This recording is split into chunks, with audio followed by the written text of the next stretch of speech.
IAS और PCS दोनों में क्या अंतर होता है? कहाँ तक हो सकता है प्रमोशन? 12 पॉइंट में जाने IAS और PCS में अंतर। आगे की वीडियो देखने से पहले अगर आप हमारी और दूसरी वीडियो जो लेटेस्ट व नॉलेज से भरपूर होती हैं देखना चाहते हैं तो हमारे पेज 3 चैनल को अभी ही सब्सक्राइब कर लें और बेल आइकॉन पर जरूर क्लिक करें।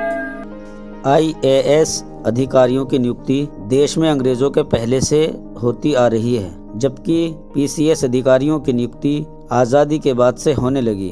IAS ऑफिसर का चयन देश में गुलामी के समय से किया जा रहा है। देश में शासन व्यवस्था सुचारू रूप से चलाने और भारत के लोगों से टैक्स वसूलने के लिए अंग्रेजों को अधिकारियों की जरूरत पड़ी। तब उन्होंने 1893 में इंपीरियल सिविल सर्विसेज ICS नामक प्रशासनिक सर्विस की शुरुआत की। इस एग्ज़ाम को क्लियर करने वाले अभ्यर्थी उस दौरान ICS कहलाते थे। आज़ादी के बाद बदल दिया नाम। अंग्रेज़ों के देश छोड़ने के बाद भी भारत सरकार ने इस सर्विस को उसी तरह कायम रखा। हालांकि इस एग्ज़ाम का नाम ICS से बदलकर IAS कर दिया। केंद्र लेवल पर IAS की एग्ज़ाम होती है, वहीं राज्य स्तर पर शासन को सुचारू रूप से चलाने के लिए राज्य सरकार भी IAS की ही तरह एग्ज़ाम आयोजित करवाती है। इन अधिकारियों को PCS या किन्हीं राज्यों में PSC कहा जाता है। भारत में UPSC union public service commission द्वारा IAS की एग्ज़ाम होती है। परीक्षा पास करने वाले अभ्यर्थियों की केंद्र सरकार द्वारा अलग अलग राज्यों में पोस्टिंग की जाती है। UPSC की तरह राज्य में भी पब्लिक सर्विस कमीशन PSC होता है, जो राज्य लेवल पर एग्ज़ाम कंडक्ट करवाता है। राज्य स्तरीय एग्ज़ाम को पास करने वाले अभ्यर्थियों को प्रोविंशियल सिविल सर्विसेज PCS अधिकारी कहा जाता है।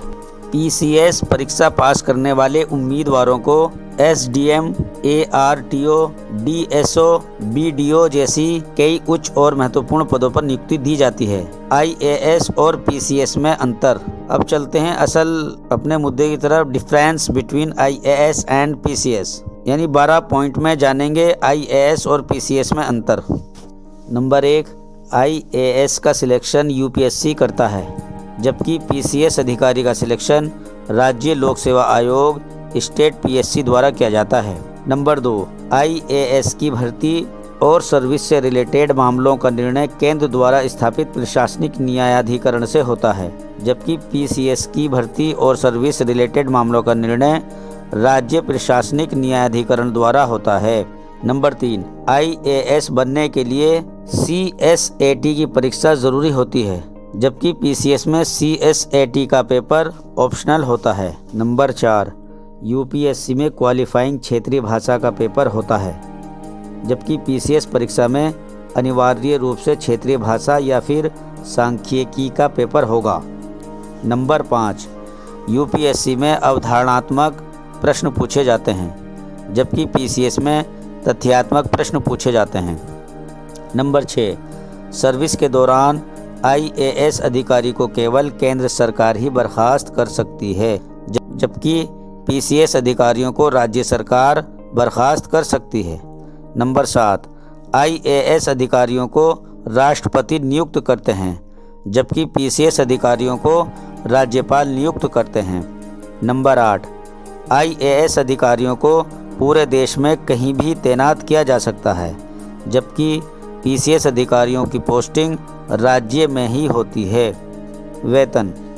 नंबर 9, IAS अधिकारियों का वेतन देश भर में एक समान होता है, जबकि PCS का वेतन अलग अलग राज्यों में अलग अलग होता है। Number 10, promotion. IAS अधिकारी का प्रमोशन SDM लेवल से लेकर मुख्य सचिव के पद तक भी हो सकता है, जबकि PCS अधिकारी प्रमोशन पाकर IAS कैडर पा सकता है, उन्हें राज्य सचिव के पद तक प्रमोशन मिल सकता है। Number 11, transfer. IAS अधिकारियों का ट्रांसफ़र अपने स्टेट कैडर के अलावा देश में कहीं भी हो सकता है, जबकि PCS अधिकारियों का ट्रांसफ़र राज्य के बाहर नहीं होगा। नंबर 12, सैलरी और पेंशन। IAS अधिकारी की सैलरी और पेंशन उनके कैडर अनुसार होती है, जबकि PCS अधिकारियों की सैलरी व पेंशन राज्य सरकार द्वारा निर्धारित होती है।